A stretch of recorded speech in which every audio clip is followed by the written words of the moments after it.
जय श्री कृष्णा दोस्तों। मैं आज आपके लिए लेकर आई हूँ पूजा सिंह की लिखी हुई एक शिक्षाप्रद कहानी। एक राजा बड़ा धर्मात्मा, न्यायकारी और परमेश्वर का भक्त था। उसने ठाकुर जी का मंदिर बनवाया और एक ब्राह्मण को उसका पुजारी नियुक्त किया। वह ब्राह्मण बड़ा सदाचारी, धर्मात्मा और संतोषी था। वह राजा से कभी कोई याचना नहीं करता था। राजा भी उसके स्वभाव पर बहुत प्रसन्न था। उसे राजा के मंदिर में पूजा करते हुए 20 वर्ष गुजर गए। उसने कभी भी राजा से किसी प्रकार का कोई प्रश्न नहीं किया। राजा के यहाँ एक लड़का पैदा हुआ। राजा ने उसे पढ़ा लिखा कर विद्वान बनाया और बड़ा होने पर उसकी शादी एक सुंदर राजकन्या के साथ कर दी। शादी करके जिस दिन राजकन्या को अपने राजमहल में लाए, उस रात्रि में राजकुमारी को नींद नहीं आई। वह इधर उधर घूमने लगी। जब अपने पति के पलंग के पास आई तो क्या देखती है कि हीरे जवाहरात जड़ित मूठे वाली एक तलवार पड़ी है। जब उस राजकन्या ने देखने के लिए वह तलवार म्यान में से बाहर निकाली, तब तीक्ष्ण धार वाली और बिजली के समान प्रकाश वाली तलवार देखकर वह डर गई। वह डर के मारे उसके हाथ से तलवार गिर पड़ी और राजकुमार की गर्दन पर जा लगी। राजकुमार का सिर कट गया और वह मर गया। राजकन्या पति के मरने का बहुत शोक करने लगी। उसने परमेश्वर से प्रार्थना की कि हे प्रभु, मुझसे अचानक यह पाप कैसे हो गया। पति की मृत्यु मेरे ही हाथों हो गई। आप तो जानते ही हैं, परंतु सभा में मैं सत्य न कहूँगी, क्योंकि इससे मेरे माता पिता और सास ससुर को कलंक लगेगा तथा इस बात पर कोई विश्वास भी नहीं करेगा। प्रातःकाल में जब पुजारी कुएं पर स्नान करने आया तो राजकन्या ने उसको देखकर विलाप करना शुरू किया और इस प्रकार कहने लगी, मेरे पति को कोई मार गया। लोग इकट्ठे हो गए और राजा साहब आकर पूछने लगे, किसने मारा है। वह कहने लगी, मैं जानती तो नहीं कि कौन है, परंतु उसे ठाकुर जी के मंदिर में जाते देखा था।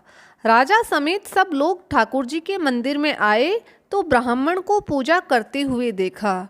उन्होंने उसको पकड़ लिया और पूछा, तूने राजकुमार को क्यों मारा। ब्राह्मण ने कहा, मैंने राजकुमार को नहीं मारा, मैंने तो उनका राजमहल भी नहीं देखा है। ईश्वर इसमें साक्षी है। बिना देखे किसी पर अपराध का दोष लगाना ठीक नहीं। ब्राह्मण की तो कोई बात ही नहीं सुनता था। कोई कुछ कहता था तो कोई कुछ। राजा के दिल में बार बार विचार आता था कि यह ब्राह्मण निर्दोष है, परंतु बहुतों के कहने पर राजा ने ब्राह्मण से कहा, मैं तुम्हें प्राण दंड तो नहीं देता, लेकिन जिस हाथ से तुमने मेरे पुत्र को तलवार से मारा है, तेरा वह हाथ काटने का आदेश देता हूँ। ऐसा कहकर राजा ने उसका हाथ कटवा दिया। इस पर ब्राह्मण बड़ा दुखी हुआ और राजा को अधर्मी जान उस देश को छोड़कर विदेश में चला गया। वहाँ वह खोज करने लगा कि कोई विद्वान ज्योतिषी मिले तो बिना किसी अपराध हाथ कटने का कारण उससे पूछूं। किसी ने उसे बताया कि काशी में एक विद्वान ज्योतिषी रहते हैं। तब वह उनके घर पर पहुंचा। ज्योतिषी कहीं बाहर गए हुए थे। उसने उनकी धर्मपत्नी से पूछा, माताजी, आपके पति ज्योतिषी जी महाराज कहाँ गए हैं। तब उस स्त्री ने अपने मुख से अयोग्य असह्य दुर्वचन कहे, जिनको सुनकर वह ब्राह्मण हैरान हुआ और मन ही मन कहने लगा कि मैं तो अपना हाथ कटने का कारण पूछने आया था, परंतु अब इनका ही हाल पहले पूछूंगा। इतने में ज्योतिषी आ गए। घर में प्रवेश करते ही ब्राह्मणी ने अनेक दुर्वचन कहकर उनका तिरस्कार किया, परंतु ज्योतिषी जी चुप रहे और अपनी स्त्री को कुछ भी नहीं कहा। तदनंतर वे अपनी गद्दी पर आ बैठे। ब्राह्मण को देखकर ज्योतिषी ने उनसे पूछा, कहिए ब्राह्मण देवता, कैसे आना हुआ। आया तो था अपने बारे में पूछने के लिए, परंतु पहले आप अपना हाल बताइए कि आपकी पत्नी अपनी जुबान से आपका इतना तिरस्कार क्यों करती है, जो किसी से भी नहीं सहा जाता और आप सहन कर लेते हैं। इसका क्या कारण है? यह मेरी स्त्री नहीं, मेरा कर्म है। दुनिया में जिसको भी देखते हो, अर्थात भाई, पुत्र, शिष्य, पिता, गुरु, संबंधी, जो कुछ भी है सब अपना कर्म ही है। यह स्त्री नहीं, मेरा किया हुआ कर्म ही है और यह भोगे बिना कटेगा नहीं।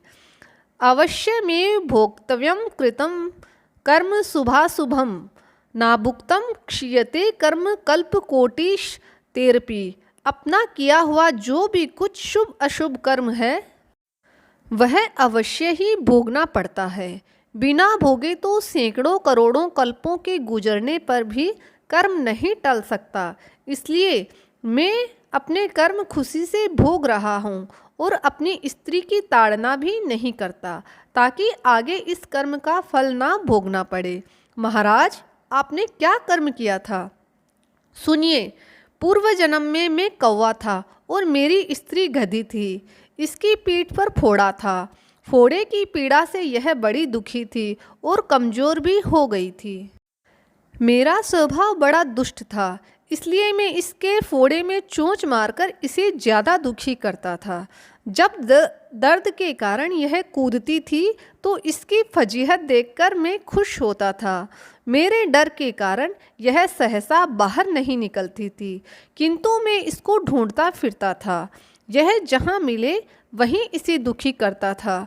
आखिर मेरे द्वारा बहुत सताए जाने पर तृष्ट होकर यह गांव से 10-12 मील दूर जंगल में चली गई। वहाँ गंगा जी के किनारे सघन वन में हरा हरा घास खाकर और मेरी चोटों से बचकर सुखपूर्वक रहने लगी। लेकिन मैं इसके बिना नहीं रह सकता था। इसको ढूंढते ढूंढते मैं उसी वन में जा पहुंचा और वहां इसे देखते ही मैं इसकी पीठ पर जोर जोर से चोंच मारी तो मेरी चोंच इसकी हड्डी में चुभ गई। इस पर इसने अनेक प्रयास किए, फिर भी चोंच न छूटी। मैंने भी चोंच निकालने का बड़ा प्रयत्न किया, मगर ना निकली। पानी के भय से ही यह दुष्ट मुझे छोड़ेगा, ऐसा सोचकर यह गंगा जी में प्रवेश कर गई, परंतु वहाँ भी मैं अपनी चोंच निकाल नहीं पाया।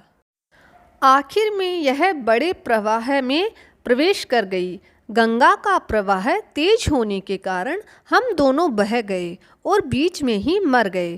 तब गंगा जी के प्रभाव से यह तो ब्राह्मणी बनी और मैं बड़ा भारी ज्योतिषी बना। अब वही मेरी स्त्री हुई, जो मेरे मरण पर्यंत अपने मुख से गाली निकालकर मुझे दुख देगी और मैं भी अपने पूर्व कर्मों का फल समझकर सहन करता रहूँगा। इसका दोष नहीं मानूंगा, क्योंकि यह किए हुए कर्मों का ही फल है। इसलिए मैं शांत रहता हूँ। अब अपना प्रश्न पूछो। ब्राह्मण ने अपना सब समाचार सुनाया और पूछा, अधर्मी पापी राजा ने मुझ निरपराध का हाथ क्यों कटवाया? ज्योतिषी, राजा ने आपका हाथ नहीं कटवाया, आपके कर्म ने ही आपका हाथ कटवाया है। किस प्रकार? पूर्व जन्म में आप एक तपस्वी थे और राजकन्या गो थी तथा राजकुमार कसाई था। वह कसाई जब गो को मारने लगा तब गो बेचारी जान बचाकर आपके सामने से जंगल में भाग गई। पीछे से कसाई आया और आपसे पूछा कि इधर कोई गाय तो नहीं गई है? आपने प्रण कर रखा था कि झूठ नहीं बोलूँगा, अतः जिस तरफ गो गई थी उस तरफ आपने हाथ से इशारा किया तो उस कसाई ने जाकर गो को मार डाला। गंगा के किनारे वह उसकी चमड़ी निकाल रहा था।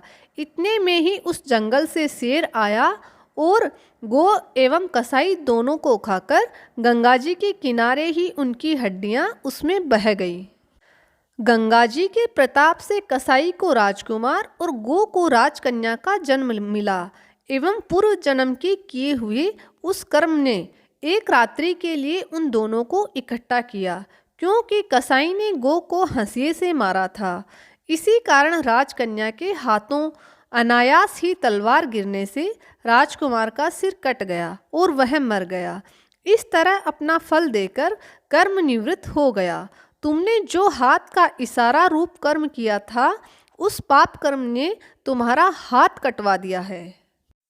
इसमें तुम्हारा ही दोष है, किसी अन्य का नहीं।